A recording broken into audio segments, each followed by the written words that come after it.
তো গাইস, কার্তিক পুজোয় একসাথে 3টে কাজের অর্ডার ছিল, তো তার জন্য পুজোর আগের দিনই কাজ করতে চলে এসেছিলাম এক জায়গায়।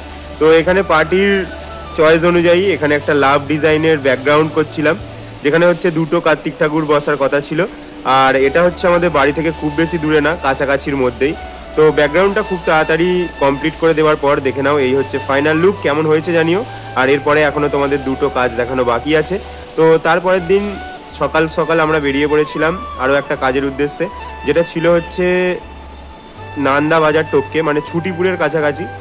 তো ওখানে গিয়ে একটা ছোট গেটের কথা ছিল, তো গেটটা এখানে আমরা রেডি করছিলাম মোটামুটি, দেখে নাও। আর একটা ব্যাকগ্রাউন্ড করার ছিল যেখানে 3টে ঠাকুর বসবে একসাথে, তো সেটাও আমরা তাড়াতাড়ি কমপ্লিট করে দিয়েছিলাম। আর দেখে নাও এই হচ্ছে স্টেজ, আর এখানে দেখে নাও গেটটাও করেছি, এরকম হয়েছে। তো ওখান থেকে তাড়াতাড়ি করে বেরোনোর পরে আমরা যাচ্ছিলাম আরও একটা ছোট কাজ করতে, কারণ যেহেতু সেদিনই কার্তিক পুজো ছিল, তো তখন দুপুর হয়ে গেছিলো। তো ওখানে যাওয়ার আগে আমরা খাওয়া দাওয়া করে নিয়েছিলাম বাড়িতে গিয়ে।